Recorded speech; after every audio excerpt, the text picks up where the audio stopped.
Hey guys, it's Brett Burns with the In the Bush Challenge. Today we're going to talk about knives. I've laid out my blanket a little bit. I'm fortunate enough to have quite a few knives. I've also got a whiteboard out for you. I'm going to show you some information about different grinds and different common types of knives.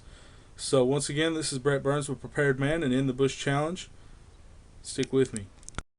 Okay guys, looks like I've got everything laid out for you. Got a few knives laid out for you, as well as my whiteboard, and we're going to talk a little bit about these knife grinds first. We have convex, Scandinavian grind or Scandi, saber grinds, and flat grinds.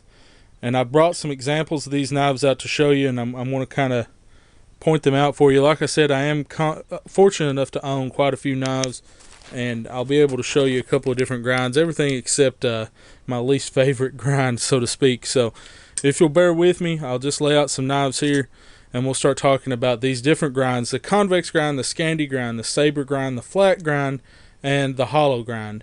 And those are more or less in my order of importance, or my favorites for the bush.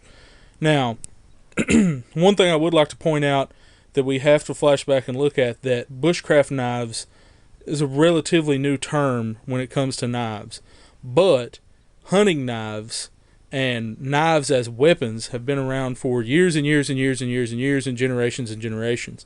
And these knives have evolved from these actual tools and these weapons that people have used for hundreds and thousands of years. So let's start with the convex grind, because I do think that it's probably one of the oldest types of grinds of knives, and I'll show you why. If you took one of these knives, one of these types knives, Jeff White type knives and things like that, and you actually cut right down the blade and you got a cross section, you would see this profile in these knives. Now, I'm trying to exaggerate this so I can illustrate a couple points. This is not a flat edge. It's actually pretty round in the way that it goes. Now, it doesn't quite dip back. It usually comes flat, and that's just because they're cut out of flat stock most of the time. But it's actually a rounded knife. It allows for a very, very strong cutting edge and good edge retention, because if we drew a center line right up the knife, there's a lot of material supporting that cutting edge right there. There's a lot of material that's going to keep it from rolling this way or that way as we cut with it. Now, that's a good thing if you're looking for edge retention, and sometimes I am looking for edge retention, and I carry a good solid Scandinavian or a convex grind knife like this knife, my Bush One XL Custom, that has a lot of steel to back up the edge, and it stays sharp a long time. I have a lot of these knives, different types of knives. You'll see these are more traditional style, and they're convex grind. Another benefit is I can sharpen these in the field. I can sharpen these on a stone offhand, no gauges. I don't need a guide. I can just sharpen these right offhand on any type of stone, DMT, diamond stones, and if I really had to, a good sandstone, I could sharpen one of these knives or maintain the edge a little bit. Now, that's two benefits so far. It has a very strong cutting edge, and it's very easily serviceable in the field, and I think they have their place in bushcraft because of that. But the downside is these are not knives to do feather sticking with. They're not fine task knives, and the reason being is there's so much steel right there at that cutting edge that it actually pushes material away from the blade at a rate that it causes it to break. You're not going to do a lot of fine carving. You're not going to do a lot of feather sticking with this type of knife because of that. Now, the next grind that I'm going to talk to you about is the Scandinavian grind. Scandi grind is probably actually my favorite, but it does have its drawbacks as well as its benefits that we're going to talk about. So let me kind of erase this off and get my Scandi cross section drawn here. This would be my Scandinavian grind knives. I draw these a little different than some people, and the reason being is I prefer my Scandinavian grinds to be a little steeper than most people. Now, if I drew a midsection, or I drew a center line all the way up this knife, it would go all the way up the center, and geometrically there would be a triangle of steel, if you'll see it, a triangle of this steel, preferably carbon steel to me, that's actually supporting that cutting edge, that little point at the end. And this grind is even on both sides. It's a great blade for biting into wood or fibers. I mean, if you pick up a Scandi knife, you will be amazed at how fast it bites into wood and how well it takes hold into the wood and takes control. Feather stick incredibly well with it. Probably the second best of grinds for me to do feather sticking with. And it does offer good edge retention. So those are some benefits. It bites wood incredibly well. It does have good edge retention. My drawback for them is, in order to maintain a true Scandi grind, you have to have a guide, or you have to be incredibly good with a stone. And that doesn't mean in the field. That means on a table, in a controlled situation, you can maintain that edge. And that's because this is a completely flat surface. Completely flat. If it's got any rounding to it, then you no longer have a Scandi blade. You've actually modified your grind to a combination of these two that people are calling Scandi Vex. They're adding these two together and calling them Scandi Vex. And I actually have a Scandi Vex knife. I have a very good example here that Clinton Armstrong made at Deer Creek Wilderness Forge before they were Deer Creek Wilderness Forge, and they actually went by Deer Creek Wilderness Outfitters. And you can see that it has that steep Scandi, and it looks like a triangle, but it's really a very, very, very slight convex. And what that allows me to do is sharpen this knife in the field. I can use this knife in the field, maintain that knife in the field, and I kind of blend these two to get the best out of them, the good benefits. Now, if I had a Scandi that was at that same high grind, it would bite wood faster, and it would probably make larger curls with less effort, but at the same time, it's much harder to maintain in the field. So that's two of them so far. Let's erase this out, and I'll show you a couple other knives that I have. This next grind finds its roots in the military, and it is a saber grind. And saber grind was put on sabers, on swords that were carried by different types of people, like cutlasses or swords that were carried by the cavalry. And this grind would have found its modification as we came through and into the community, into the hunting community. Now, I argue with people all the time about saber grinds because it is incredibly hard to find a full flat, an actual flat grind knife today. A saber grind, in my eyes and in many others' eyes, a saber grind has multiple bevels.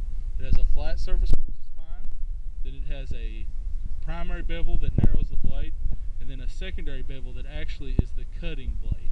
So I'll show you what I mean. It almost looks like a convex that has facets in it, or flat points. So you'll have a grind that starts here, a bevel that starts here, and a bevel that starts here. So if I went up the midsection, this blade is almost supported like a convex. This is also another one of those things that's very easy to modify into a convex knife if you don't like it, or if you're just not very good at sharpening knives. Now, I have a lot of these knives that fit this description that people are calling full flat grinds, but they're not. They're actually a saber grind because they have a secondary bevel. Now, some examples that I know of right off is the Saber Grind GNS, which I actually don't have out right now, but most hunting knives are also saber grind as well, and we're going to look at a couple of those.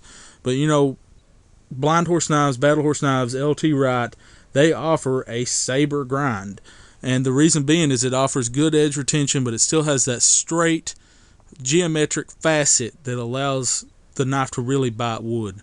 I hate saber grind knives with a passion. I don't like them at all. They don't bite wood good enough for me. But the benefit of them is they do have good edge retention. They do pick up that benefit of a slight Scandi with that micro bevel on the edge. And some drawbacks to me is they're very hard to maintain and keep at a saber grind and not modify into another grind of some type. Here's an example. This is a Buck 119. This knife is about, I don't know, this knife is at least 20-25 years old. I picked it up at a flea market. I've had this knife for years, and as you can see, we've got flat close to the spine. We have a secondary bevel, and if we zoom all the way in, you can see the cutting edge has a micro bevel right there towards the edge that you can hit with a stone. When you sharpen this knife, you're just sharpening that micro bevel. If you come back in here, you're going to roll it, round it off, and make it a convex knife. If you come all the way back and flatten this all the way out and say, I'm going to take out that micro bevel, congratulations, you just have a very high grind Scandinavian grind knife. Now, this is a strong blade. The blade works extremely well for skinning and tasks like that. I have several knives that I've modified into a saber grind specifically to skin with. This is a little neck knife skinner that Clinton Armstrong designed and built through Jeff White's shop. And as you can see, there's my little micro bevel that I use this knife to skin with. And I've processed deer with this knife, and that's what I use this knife for. I actually also have a saber grind on my Nesmith skinner from Jeff White that I put on myself. I modified a convex to have that micro bevel, thus making it a saber grind. And this would have found its foundations in knives from the golden ages of hunting, like this Sharpley's S76 or S74 skinner. And this knife's from the early 30s. And as you can see, there's that micro bevel, that cutting edge. It goes all the way up the secondary bevel. And this knife's been unsharpened, so that's how it was produced.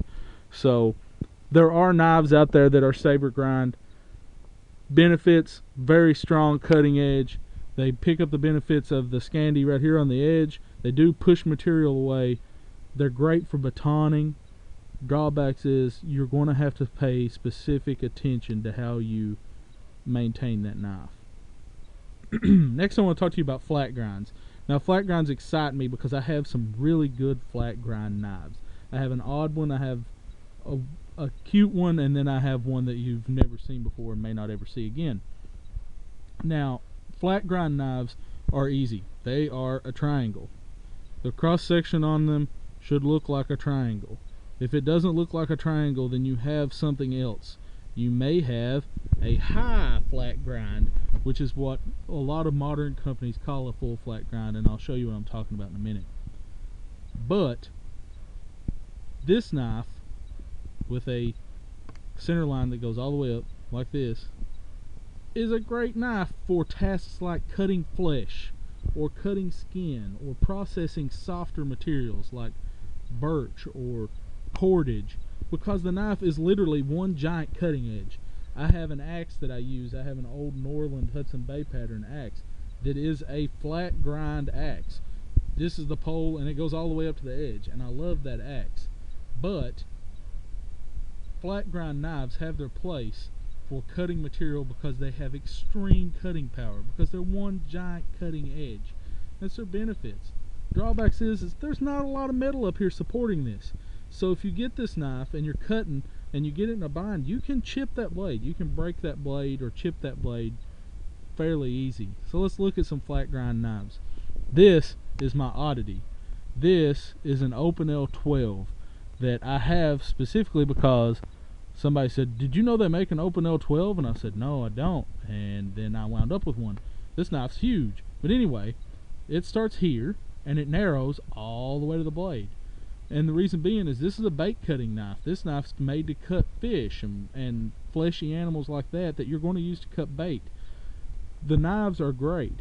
Now, when we talk about modern companies' full flat grinds, we have knives like this knife. This is the LT Wright Coyote. This is what they call a full flat grind. It starts at the back of the blade. It gets thinner all the way down, but since they polish the edge on a polishing wheel, this knife has a micro bevel, making it a saber grind, not a flat grind. But if you are buying knives, specifically boutique style knives like LT Wright and Blind Horse knives and Battle Horse, full flat grind will look like that.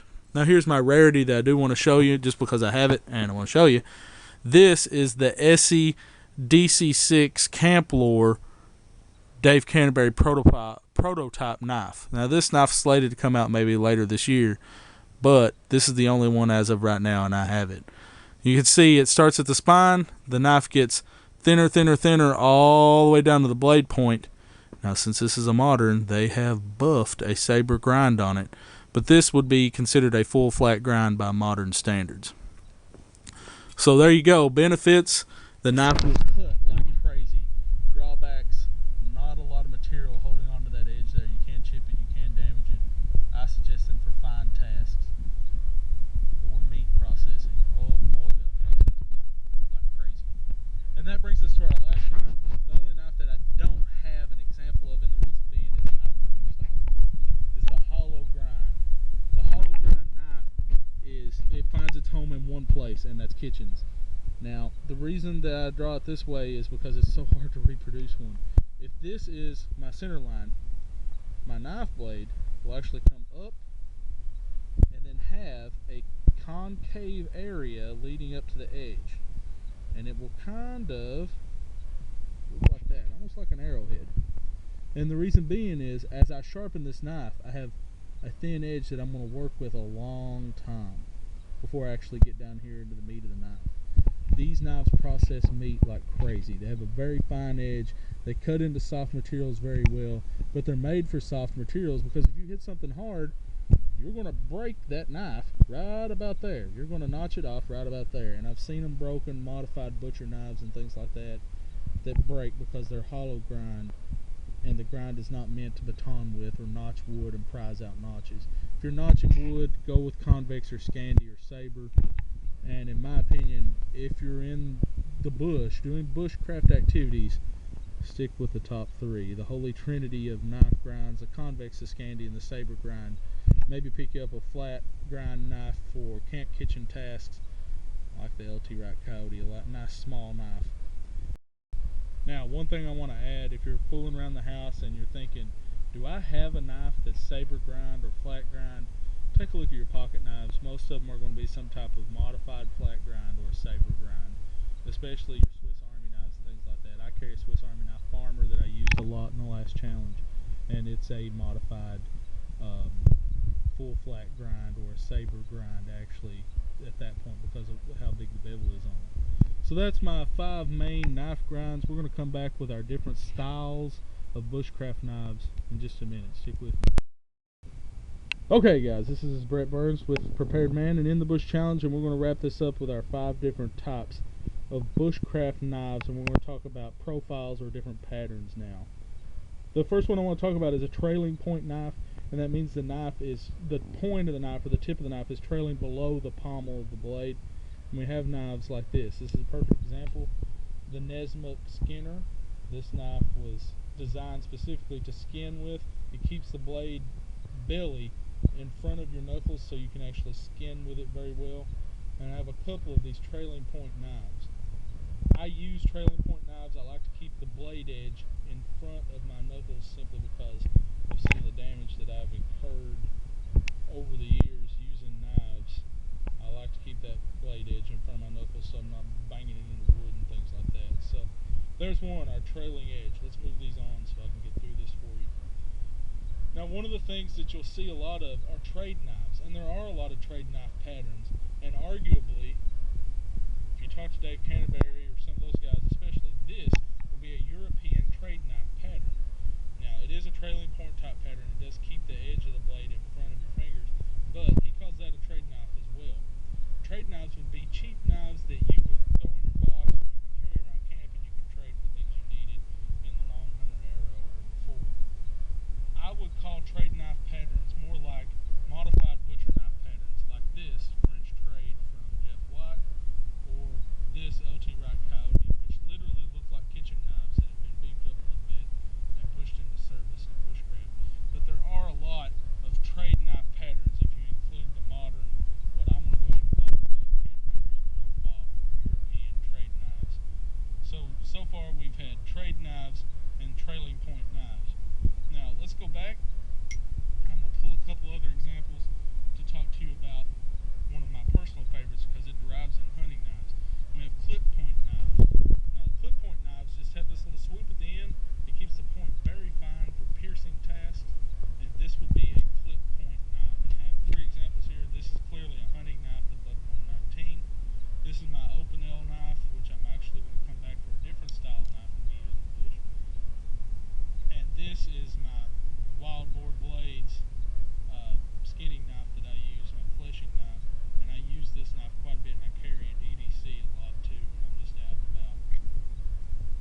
knives that we have that are really good patterns are things like carving knives and spoon knives.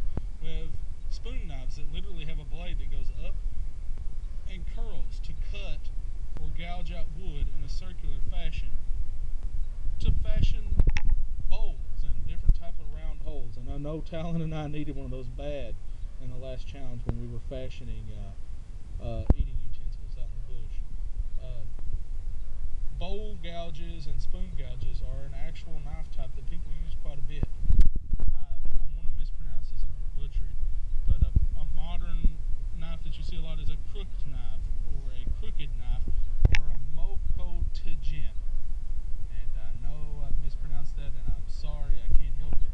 But it's actually a crooked blade that you would use to cut rounded edges like handles and things like that. So you eliminate those fashions, and you can also use it in a gouge fashion as well.